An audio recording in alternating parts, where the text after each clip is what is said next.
Bonjour à tous. La sortie médiatique de Joseph Kabila, l'ancien président de la RDC, soulève des questions sur sa posture critique envers son successeur, Félix Tshisekedi, et son silence sur la question cruciale du M23 et du Rwanda. Selon Joseph Kabila, le problème, ce n'est pas les M23 ni le Rwanda, mais le problème vient d'ailleurs. Selon se dire dans sa sortie médiatique, il n'a pas condamné le Rwanda, il n'a pas condamné les M23. C'est là où on se pose des questions.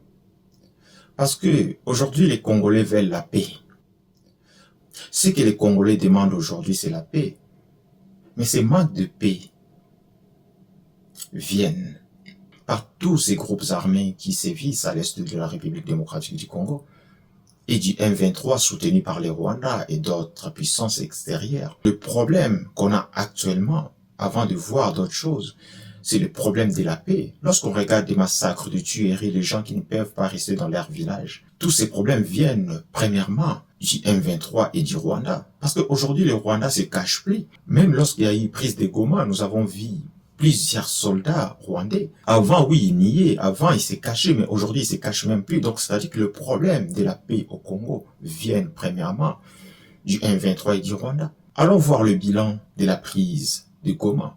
Jusqu'à présent, on continue à enterrer des corps. On est arrivé déjà, on est passé de 3000 à 10 000 morts. C'était un vrai carnage. C'est son point de vue sur sa sortie médiatique. La première des choses aujourd'hui sur cette sortie médiatique, étant que un ancien chef d'État, ça allait être d'abord de condamner le Rwanda, de condamner le M23 et de parler un peu de tous ceux qui sont tombés. D'autres personnes peuvent parler, critiquer ou d'autres personnes peuvent apporter leur point de vue. Mais l'ancien président Joseph Kabila a été quand même au pouvoir pendant 18 ans. Et nous savons qu'est-ce que nous avons vécu pendant cette période de 18 ans de Kabila. Et ce régime a été aussi accusé des massacres, des opposants qui ont été tués, des défenseurs des droits de l'homme. Nous voulons bien que notre ancien président puisse parler et puisse faire son retour.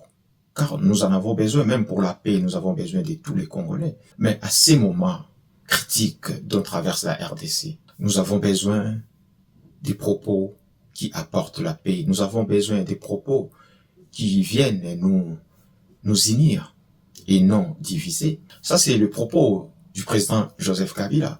Mais lui, il a été au pouvoir pendant 18 ans. Kabila critique la gestion du pays par le président Félix Tshisekedi. Il appelle même les dictateurs, les tyrans. Mais nous savons tous ce qui s'est passé. Nous ne sommes pas ici pour dédouaner le président Félix Tshisekedi parce qu'il n'a pas tout fait bien. Il y a des choses à corriger, point de vue social et autres. Il y a des choses aussi à critiquer, il y a des choses à prendre. La situation que nous vivons aujourd'hui et la situation qui nous fait manquer aussi la paix est due en grande partie à la gestion des 18 ans passés de Joseph Kabila. Nous devons prendre conscience, les uns et les autres, de comprendre que nous vivons une situation où nous avons besoin de tous les fils et filles de ces pays pour qu'ensemble, nous puissions reconstruire un pays.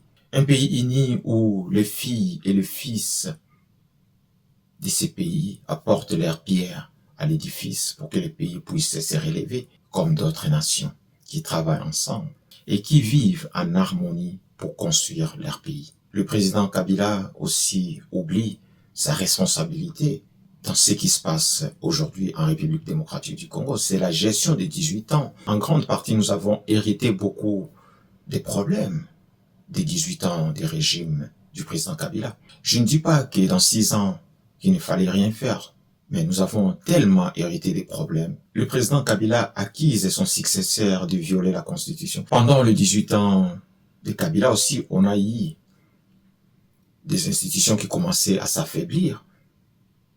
Lorsqu'on voulait avoir des élections en 2016 et on a eu glissement, ça aussi c'est la violation de la Constitution que les gens ignorent et oublient.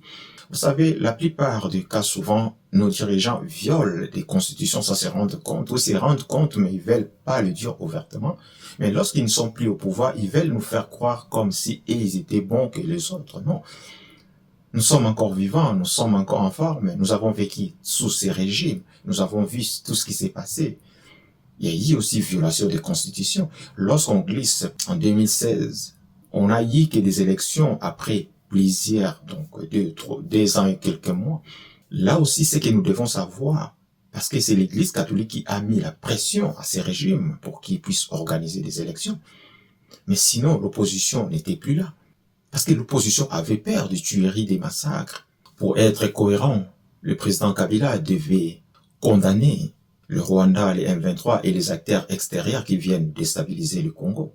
Sa critique actuelle apparaît davantage comme une stratégie politique visant à regagner l'influence auprès des Congolais. Ce n'est pas une véritable contribution à la résolution des problèmes du pays.